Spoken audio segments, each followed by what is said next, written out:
So a lot of people in the Genshin community would have probably heard about the controversy surrounding this random French rapper Roshi, who had literally been putting Genshin music in the background of one of their songs titled C'est Moi, copyrighting it, and then issuing content ID claims on many other creators' videos off the back of it. Even to the point where the OG song uploaded by Hoyo's actual composer Yu Peng Chen was also hit by the content ID claim, and was geo-blocked in several regions when it really shouldn't be. The song they used to claim these content ID infringements is one titled Slight Distress. I can't play it here since I don't want to give their label another chance to content ID claim yet another video, and as someone who already hates rap music by default, hearing this French nuthead somehow turn one of Mondstadt's most recognizable OSTs into absolute trash was just something that I cannot let slide whatsoever, and the entire Genshin community have also thought the same. That song of theirs had been littered with people from all walks of Genshin's communities, whether it is EN, JP, or even apparently some comments people posted from the CN community that are basically and rightfully condemning this guy because not only were they stealing someone else's work, they are literally just slapping it in the background of their quote-unquote song, which had already sounded like something a wannabe SoundCloud rapper would have made if they had no idea how to make a beat in the first place. They did nothing to the song's Slight Distress. It doesn't even fit in terms of key, composition, and arrangement, or anything that would matter to making a song sound good. Some French dude even left a comment on the video which says, "You are the reason why the internet has no good words for French speakers." Which, damn, I didn't even know that the French have that kind of a reputation on the internet, but feels Batman, I guess? Now, how does this happen and how did it make it into YouTube? Well, for one, it's because most gacha companies like Hoyo doesn't usually impose any copyright on their soundtracks, or at least any copyright that would content ID any video using it, so that its community can freely use it without having to think about those issues. However, the downside is that it leaves them vulnerable to being taken advantage of by assholes like Roshi here. And in terms of who is to actually be at fault for the situation, there will be three sides that I want to talk about in this video. The first one being the obvious party Roshi, the supposed artists themselves, the second one being their label Universal Music Group, and of course, YouTube itself. Let's talk about Roshi the rapper, or rather, they were known before as Captain Roshi, Captain in the French pronunciation, I guess, I don't know. Their fault is pretty simple. They were dickheads who thought they could just put someone else's song in their own absolutely dog crap one and get away with it. I'm not entirely sure why they felt the need to do that anyway. From what I see on their channel in YouTube, they're not doing all that bad. Although with the decline in their views from what I can only assume to be their newest album release, there could be an element of desperation in there. And it's quite funny to see that the song that was stealing Slight Distress actually had been the one that had the most views amongst their newest album release. Now, the second and I guess kind of the more critical part of the fault, depending on how you look at it, is the label that provides this song to YouTube under the protection of their own copyright establishment. And that party is Universal Music Group, or in the realms of notorious content ID claimers, they are known better as UMG. I've seen some Reddit posts that was kinda confusing the notion that Roshi is claiming these videos under the guise of using the name UMG, as if UMG is not actually part of the claim to begin with. I just want to clarify just in case people misunderstood, UMG are involved, regardless of whether it is directly or indirectly. UMG covers a lot of popular music figures like Ariana Grande and Lady Gaga, and they're kind of the reason why many content creators had been so wary about using any kind of music that doesn't outright say that it is non-copyrighted, all because of fears of being content ID'd by this company. Not only that, but I have confirmed for a fact that Roshi is indeed an artist that UMG actually covers. Through their partnership with the label Virgin Music in 2021, they were able to partner up with many other smaller labels from many European backgrounds.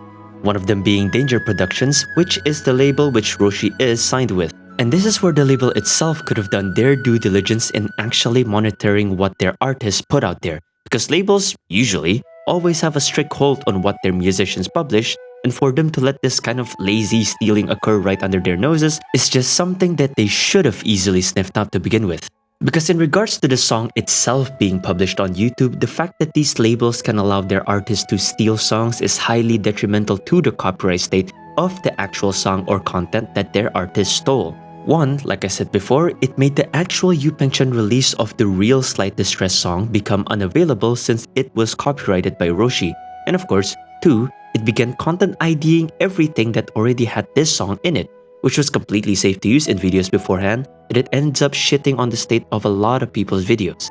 And this all has to do with how YouTube's Content ID system works. Once this Roshi dude and UMG uploads C'est Moi into the platform with the copyright that it holds as a production of an official music label, YouTube keeps track of that song's sound profile and is now running all the videos that has some sort of a similarity with the sound profile and begins automatically issuing Content ID claims for any video that they have found to have used that exact sound profile. And since Roshi literally did not put anything other than the slight distress song for the first 15 seconds of their song, which is quite opportunistically above the usual amount of length that another video has to use of a song or content in order for YouTube to classify it as a proper Content ID claim.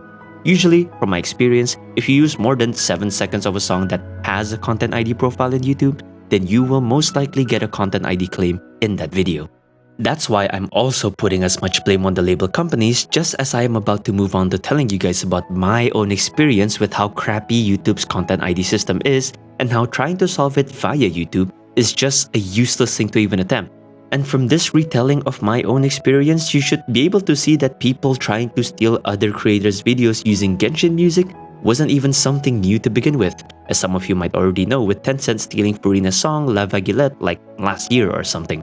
But I want to categorize my experience with fraudulent Genshin copyright claims as something that's a bit more ridiculous than what people are seeing with Roshi, because in my case, not only was my video Content ID by someone who didn't even own the song, but my video was Content ID'd by a dude who's not even an actual artist and is just someone badly impersonating as a popular artist. And the content in which he Content ID'd me with was not even a proper song by any means. My video that was affected was this almost half-an-hour video I made on Genshin's music. And I remember that the song that got Content ID was either one of these two songs.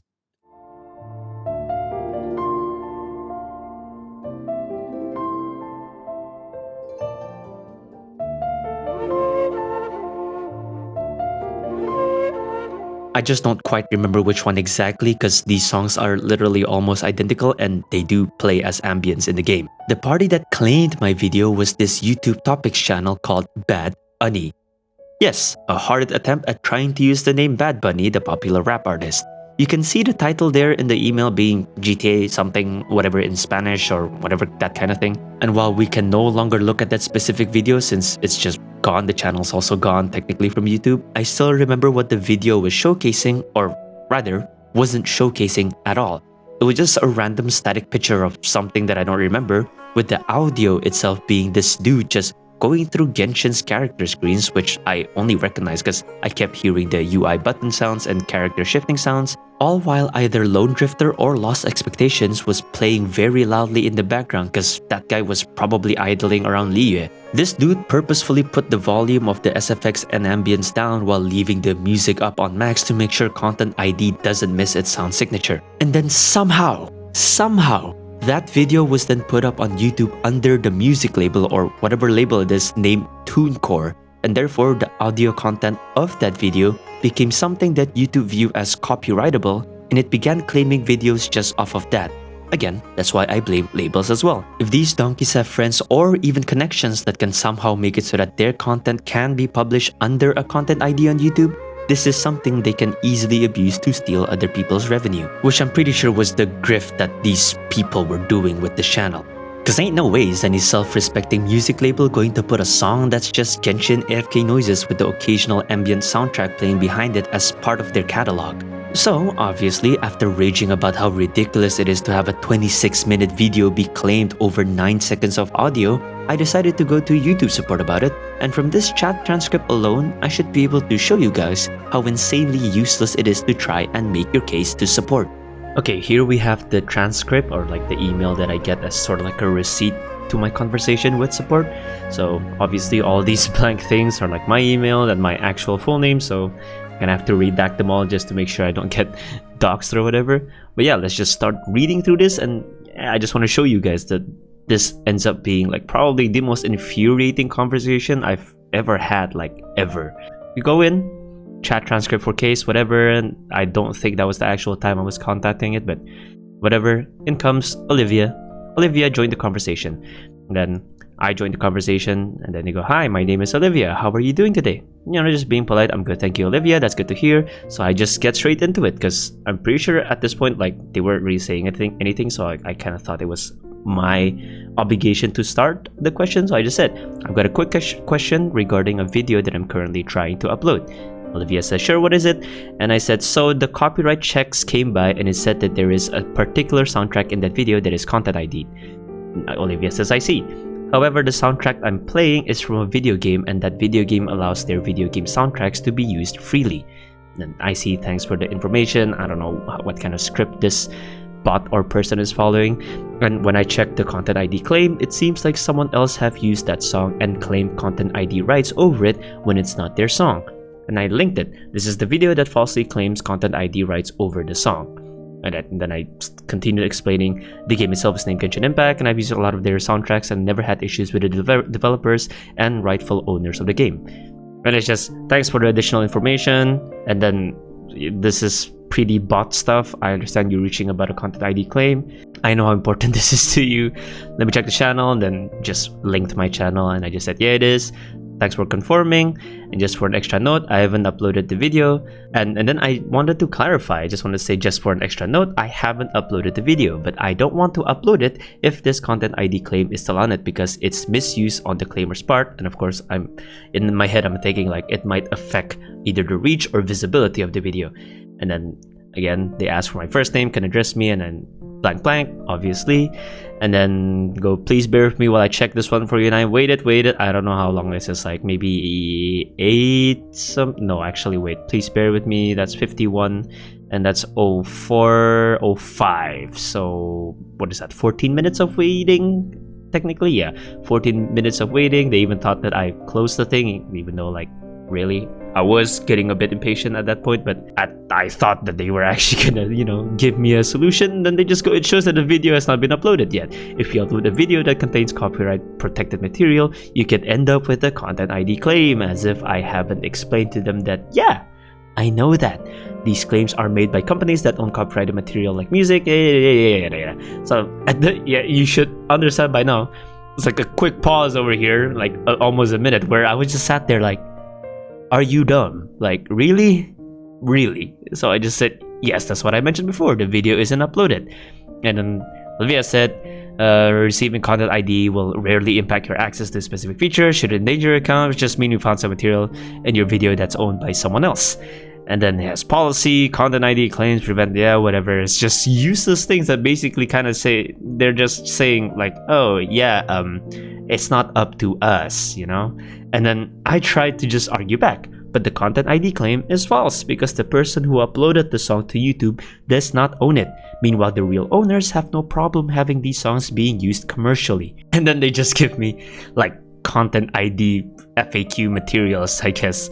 And then they just said, "You can send a dispute," because at that point it said that sending a dispute will take about like it might take a month for them to answer, and if they don't answer in a month, then it will be automatically like released. But like a month is a long time. I want to upload that video right there, So like I just said, sending a dispute takes a whole month of waiting though. Is there no way to solve it directly here? And then this is unfortunately so. You cannot resolve it if you have not uploaded it. So even though the claimant itself is not even the real owner of the song, they can just hold my revenue that way.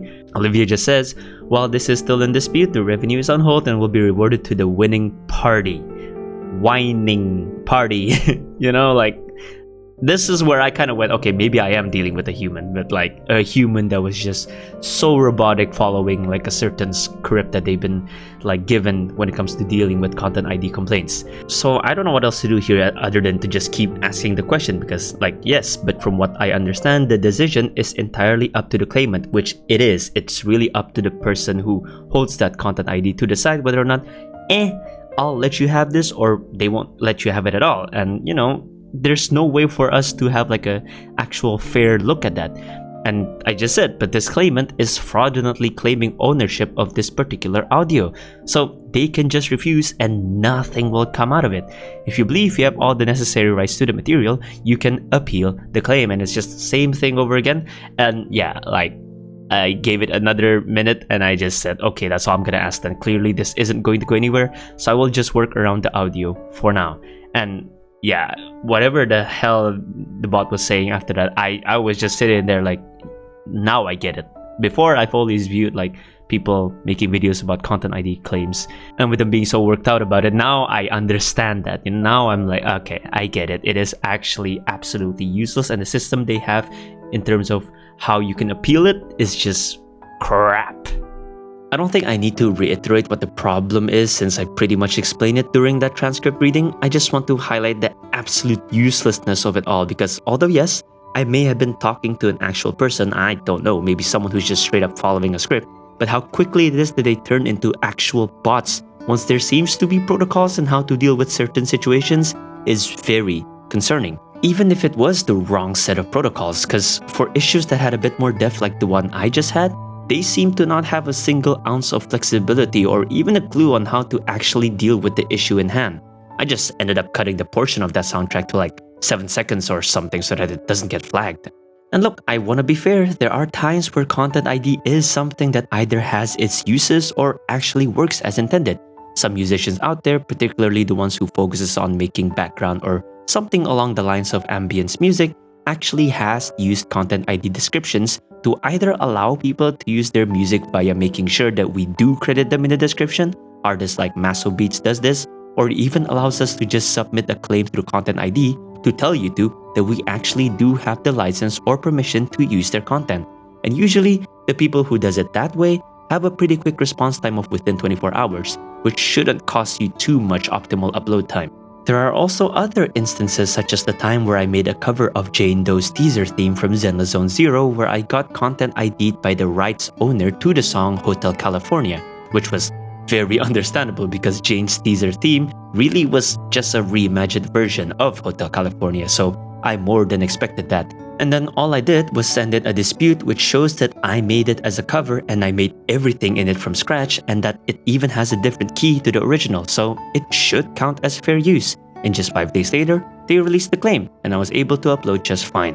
But there were also times where it was nowhere near as smooth sailing or as logical. There was a time when some other dude claimed my Nathan OST video since he did the same thing that Roshi did, which was copyright a literal piano cover of a Nathan OST, of which the OG in-game song was primarily played in a piano and therefore automatically claimed that video. Though I guess it was a bit more understandable since their covers are in Spotify and they are probably releasing stuff under a label, and then they take care of content ID claims quickly since 3 days later the claim was released. But it was still annoying that I had to do that, considering the fact that I really shouldn't have to since I was using the original song instead of their cover.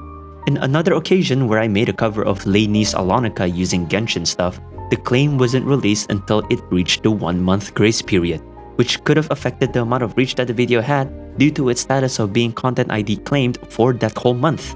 And of course, the worst of the occasions would be if you were to wait a long time for a verdict to be applied to your video, only for them to reject your appeal or dispute, because that's just how YouTube had made the dispute system to begin with. It's guilty until proven innocent instead of the other way around, which is highly advantageous to cucks like Roshi who can just reject any appeal coming their way because they are apparently the copyright holders to the Slight Distress song.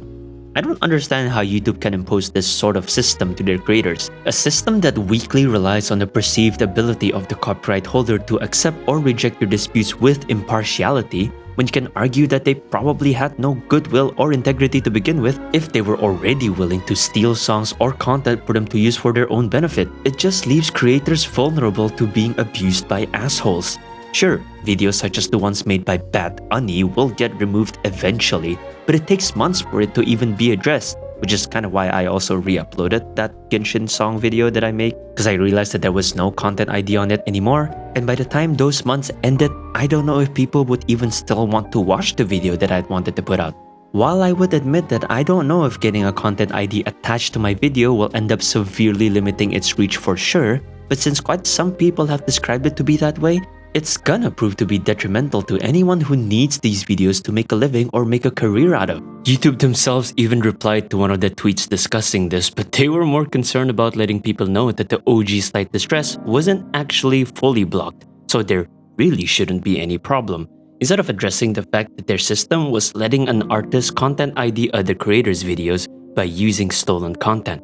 I'm sure Hoyoverse will not let this slip by them, especially when they can also hit a giant US recording label alongside making sure that they punish the living hell out of Roshi the dumbass.